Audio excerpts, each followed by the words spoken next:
اللهم لا أحصي ثناء عليك أنت كما أثنيت على نفسك فلك الحمد حتى ترضى. اللهم صل على سيدنا محمد وعلى آل محمد وبارك وسلم. أعوذ بالله من الشيطان الرجيم. بسم الله الرحمن الرحيم. وقل اعملوا فسيرى الله عملكم ورسوله والمؤمنون وستردون إلى عالم الغيب والشهادة فينبئكم بما كنتم تعملون. صدق اللہ العظیم. گراں قدر بزرگوں، نوجوان دوستوں، خطبہ جمعہ کے ناظرین اور سامعین، محرم کا مہینہ آتا ہے تو اس وقت ہم یا تو واقعہ ہجرت کو یاد کرتے ہیں یا واقعہ شہادت امام حسین کو یاد کرتے ہیں. جو لوگ امام حسین کی شہادت کا تذکرہ کرتے ہیں انہیں 10 محرم کا انتظار ہوتا ہے، لیکن جنہیں امام حسین کا کارنامہ جاننے کی خواہش ہوتی ہے ان کے لیے کسی تاریخ کی قید نہیں ہے. امام حسین رضی اللہ تعالی عنہ کا اصل کارنامہ کیا تھا جس کے لیے 1400 سال سے ہم انہیں یاد کرتے ہیں؟ ان کا اصل کارنامہ یہ تھا کہ نبی کریم صلی اللہ علیہ وسلم دنیا سے جاتے ہوئے طرز حکمرانی چھوڑ گئے. اس کے بعد 4 خلفاء آئے اور خلافت علی منہاج النبوہ، رسول اللہ کے طرز حکمرانی پر چلتے ہوئے خلافت کا ایک ماڈل دنیا کے سامنے پیش کیا. رہتی دنیا تک کے لیے یہ ہمارے لیے بینچ مارک ہیں، یہ ہمارے لیے کرائیٹیرین ہیں. اسلامی سیاست کیا ہوتی ہے، اسلامی ریاست کیسے ہوتی ہے، اسلامی خلافت کس چیز کا نام ہے، اس کو سمجھنے کے لیے یہ 2 بنیادی باتوں کو سمجھنا ضروری ہے. امام حسین رضی اللہ تعالیٰ عنہ کے زمانے میں انہوں نے دیکھا کہ اس وقت یزید حکمرانی پر قابض ہو گیا تھا. قوت سے، جبر کے ذریعے لوگوں کی گردنوں پر سوار ہو کر حکمرانی کرنا اسلام کا شیوا نہیں ہے، یہ یزید کی ایجاد ہے. امام حسین نے دیکھا کہ رسول اللہ کا جو طرز حکمرانی تھا اور بعد میں صحابہ نے جس بنیاد پر خلافت کی اس سے اسلامی سیاست اس پٹری سے اتر رہی تھی. اس لیے انہوں نے اپنی جان کا نذرانہ پیش کیا. وہ جا رہے تھے عراق کی طرف. کربلا کے مقام پر ابن زیاد کی فوج نے انہیں گھیر لیا. 4000 مسلح فوج تھی، 32 سوار اور 40 پیادے، 72 لوگ تھے امام حسین کے ساتھ.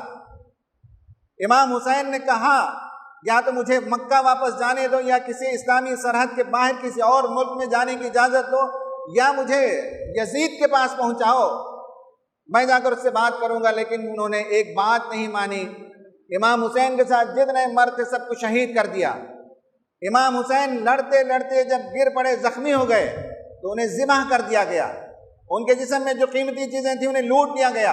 ان کے جسم سے کپڑے نکال لیے گئے اور ان کی لاش پر گھوڑوں کو دوڑا کر روندا گیا تھا. یہ سارا واقعہ ہم سنتے ہی، ماجرا سنتے ہیں، لیکن اس کے پیچھے جو محرک جس کے لیے حضرت امام حسین اور ان کے خانوادے نے اپنی جانوں کا نذرانہ پیش کیا وہ ہم فراموش کر دیتے ہیں. دنیا میں 2 ہی ماڈل ہیں، ایک رسول اللہ کا ماڈل ہے اسلامی سیاست کا، ایک یزیدی ماڈل ہے دنیا میں سیاست کا. یزیدی قوتیں اس زمانے میں بھی اور آج بھی اسلام کو نماز روزے کے ساتھ یا کچھ ذاتی زندگی کے معاملات کے ساتھ یا 2-4 سماجی رسوم کے ساتھ باندھ کر رکھ دینا چاہتے ہیں. اس کے علاوہ نظام معیشت ہو، نظام سیاست ہو، جنگ ہو، صلح ہو یا زندگی کے دیگر امور ہوں، وہ اسلام سے آزاد رکھنا چاہتے ہیں. وہ اپنی من مانی کرنا چاہتے ہیں، اپنی مرضی کے مطابق نظام چلانا چاہتے ہیں یا اپنے آقاؤں کے اشارے ابرو پر نظاموں کو چلانا چاہتے ہیں. ہر زمانے میں ایسا ہوتا رہا ہے. جبکہ اسلامی نظام، اسلامی سیاست کیا چیز ہوتی ہے یہ ہمیں سمجھ لینا چاہیے. ہمیں معلوم ہونا چاہیے کہ آج بھی کوئی اسلامی سیاست کا نام لے تو ہمیں 2-3 چیزوں کو دیکھ کر پرکھ لینا چاہیے. آج کے زمانے میں 2-3 اصطلاحات ایسی ہیں جو بہت مظلوم ہیں، بہت رسوا ہیں. اسلام کی وہ مقدس اصطلاحات تھی. ایک جہاد ہے، ایک اسلامی سیاست ہے، اور ایک ہے خلافت.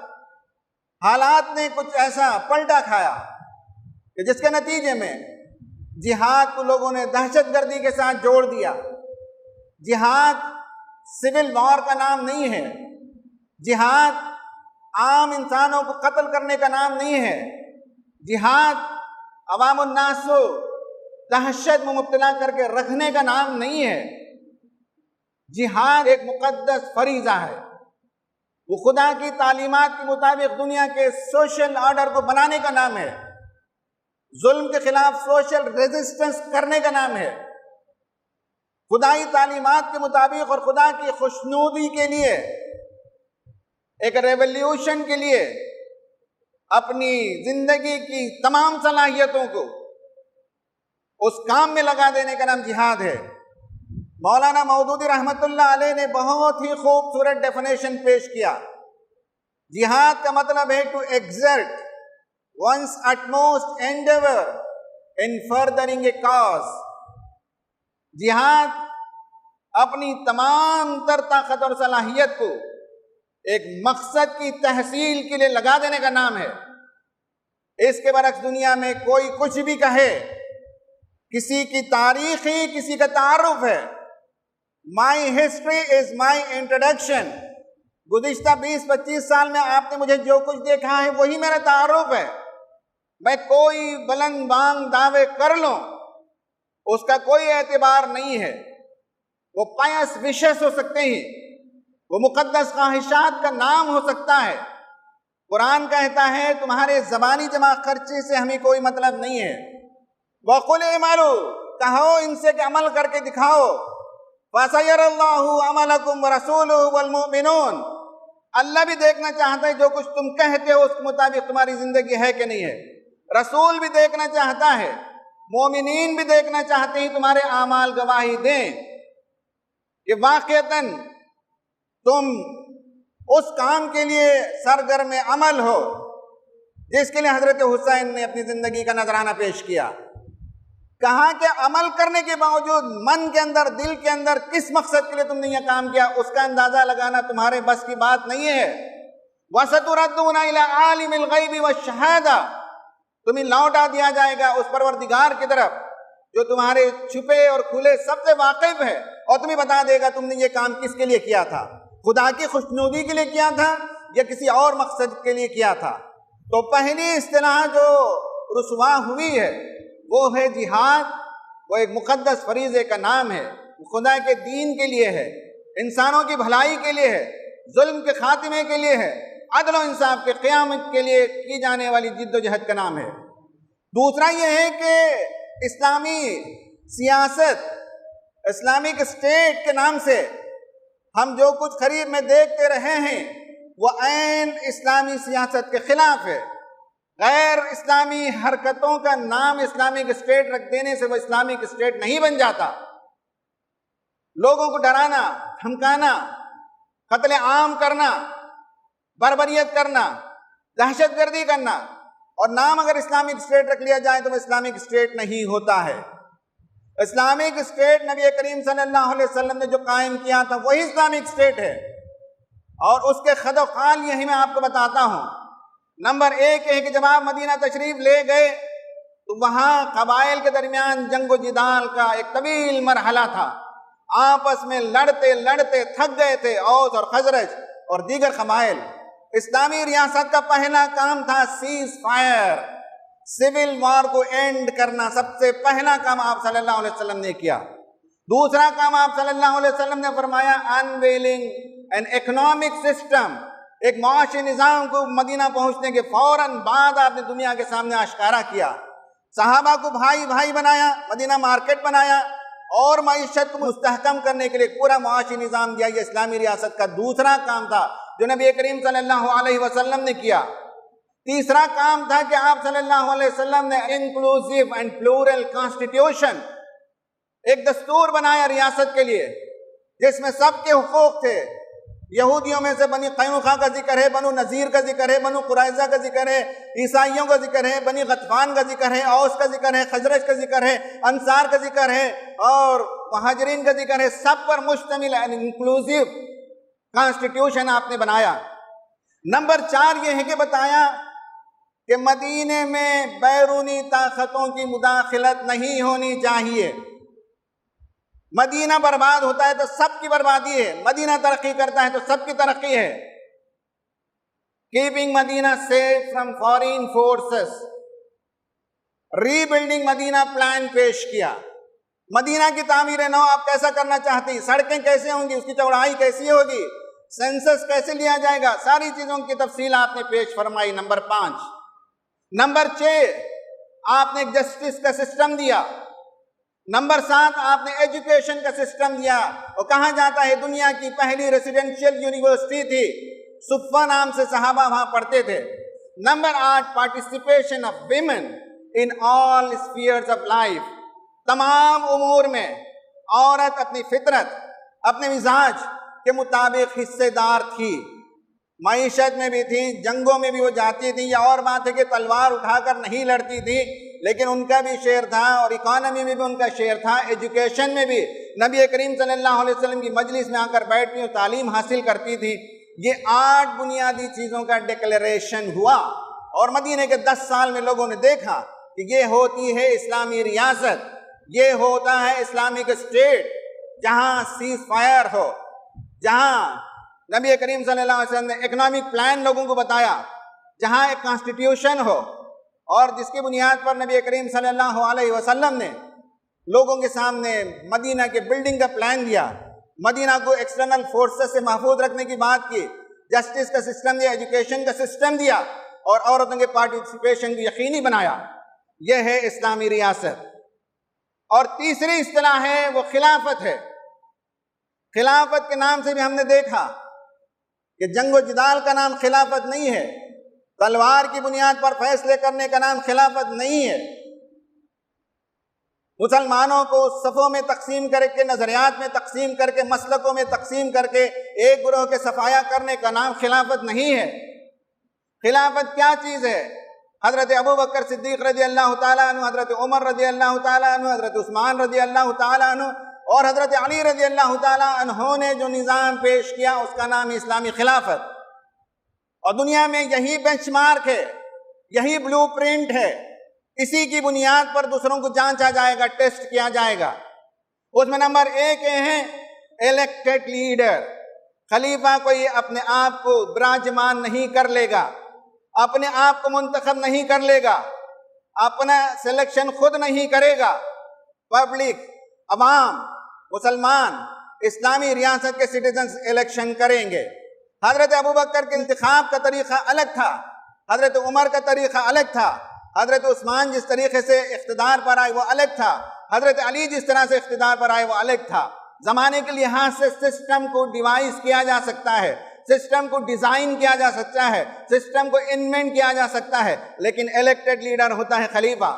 نمبر 2، خلیفے کی مدد کے لیے ایک الیکٹڈ پارلیمنٹری سسٹم ہوتا ہے، کنسلٹیٹو گروپ ہوتا ہے، شورائی نظام ہوتا ہے، اس لیے کہ اسلام شورائیت پر مبنی ہے۔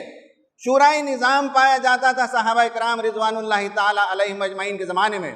نمبر 3، خلافت میں جو مال ہے، جو دولت ہے، اس کا خلیفہ امین ہوتا تھا، وہ اس کی جائیداد نہیں ہوتی تھی۔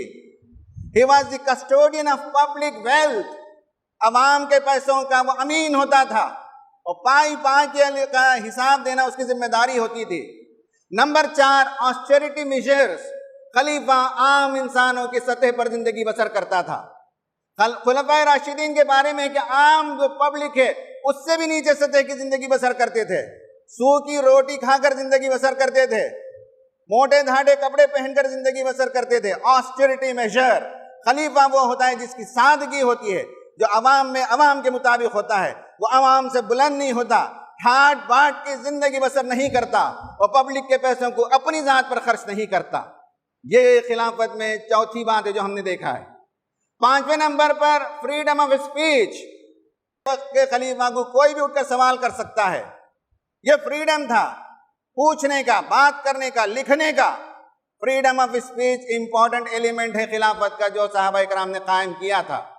اس کے بعد یہ ہے کہ ان چاروں صحابہ اکرام کے زمانے میں قانون کی بالادستی تھی، قانون سے کوئی بلند نہیں تھا۔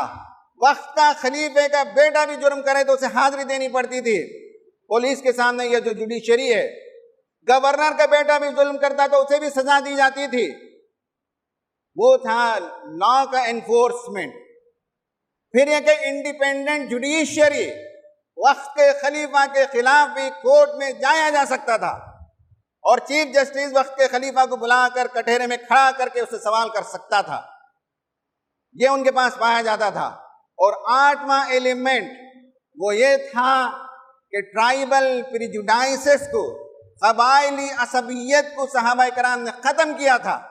جہاں جہاں تک اسلامی سلطنت موجود تھی سارے شہری ایکول تھے، سارے مسلمان تھے، بلیورز تھے، جو نان بلیورز تھے ان کی بھی عزت، ان کا بھی احترام ہوتا، ان کے بھی حقوق دیے جاتے تھے۔ لیکن عصبیت نہیں تھی، قبائلی تعصب نہیں تھا، آپسی جھگڑے نہیں تھے، آپسی دشمنیاں نہیں تھی۔ اس کی بنیاد پر اسلامی خلافت قائم ہوئی تھی۔ رہتی دنیا تک اگر ہم اسلامی ریاست کی بات کریں گے تو وہ 8 پہلو جس کا میں نے ذکر کیا، اور اسلامی خلافت کی ذکر کریں گے تو یہ 8 پہلو جس کا میں نے بعد میں ذکر کیا، ان بنیادوں پر دنیا میں کسی کو بھی دیکھا جائے گا، پرکھا جائے گا۔ اللہ تعالیٰ سے دعا ہے کہ اللہ تبارک و تعالیٰ عالم اسلام میں اسلام کے لیے سازگار ماحول پیدا فرمائے، اسلام کی سربلندی کی راہیں اللہ تعالیٰ پیدا فرمائے، اسلام کا خوشگوار بہترین تعارف دنیا کے سامنے آئے، اس کے اللہ تعالیٰ توفیق عطا فرمائے۔ اللہ تعالیٰ مجھے اور آپ کو دنیا اور آخرت کی کامیابی عطا فرمائے۔ آمین۔ وآخر دعوانا ان الحمدللہ رب العالمین۔ اقول قولی ھذا استغفر اللہ لی ولکم اجمعین۔